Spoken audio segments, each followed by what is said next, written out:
Hey y'all, we're gonna try something new now. Now, Sam and I have been thinking, what could we do aside from the regular Eat Your Feelings show that some people might find helpful, and hell, even we may find helpful, because we can use this time to cook and get stuff off of our chest. So as you can see, I'm in my kitchen. I think we're gonna call this something like Pantry Fire Dumpster Extinguisher segment, or maybe like Pantry Blowouts or something, right? But the key meaning is going to be, can we cook something where you're basically, maybe you've had a long day and you're trying to rush, whether it's for yourself or for your family, and you don't want to go to the grocery store, so maybe you use some stuff from your pantry and some common things. And one of the things that we can talk about in a future episode is like, maybe what are some pantry staples to kind of always have on hand, so you can do some stuff like this. These are all kind of things that we have and we keep around in our pantry. And I'll show you a couple of tips that I've been trying lately. One is, this is a menu that I print out on Saturdays for the family, and I use ChatGPT, right? So AI kind of helps me plan the week's meals. So we're looking at like breakfast, what are the kids packing for their school lunches? What could adults eat for lunch? What's a snack for the kids when they might come home from school? They do, we get them every day. Well, almost every day. And then the dinner plan, and it goes Monday through Sunday. I use this to kind of plan out, what I'm going to be cooking that week, especially on the weekends when we might have a little more time and we can make a little more effort to elevate some of these dishes.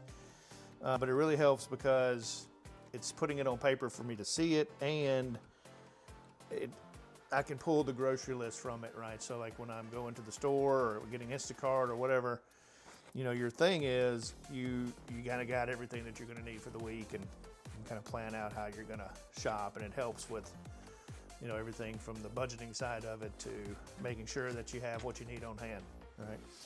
But combined with something like making sure you have a stable of pantry staples in your kitchen can go a long way. And then sometimes, especially if I'm cooking something for really the first time, I'm a recipe man.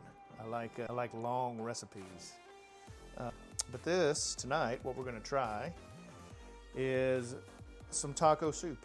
Usually, this is a Wednesday night when I'm filming this. Usually I try to do some kind of Taco Tuesday, and that can be everything from like pork to chicken to beef. Well, yesterday, kind of got off schedule, out of whack.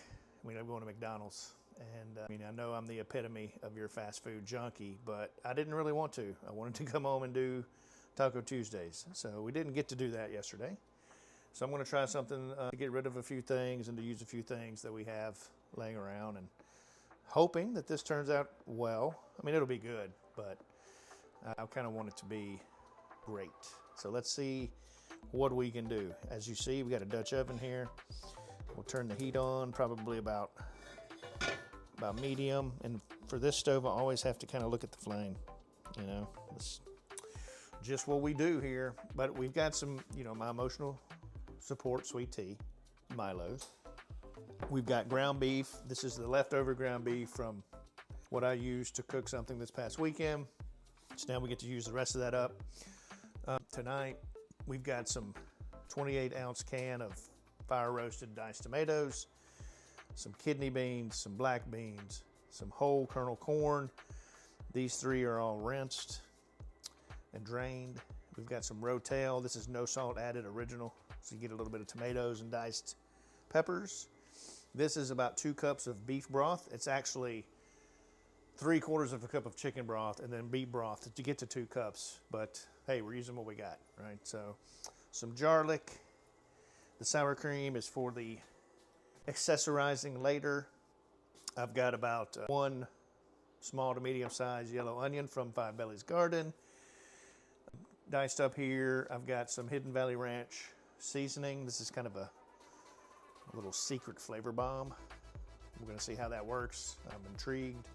This is about a pound of ground meat. We've got our little spice collection here. I don't know how well you might be able to see that, but that's 2 tablespoons of chili powder.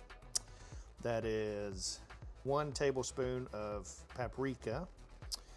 We've got half of a teaspoon of red chili flakes. We've got a teaspoon of oregano and 2 teaspoons of cumin. And that'll go in when it's time to throw the spices in. And of course, you have your salt and pepper on hand, ready to go. And so let's get it going. So we threw this in there. It's pretty hot. I don't know if y'all know I mean, surely you do. It's not like rocket science.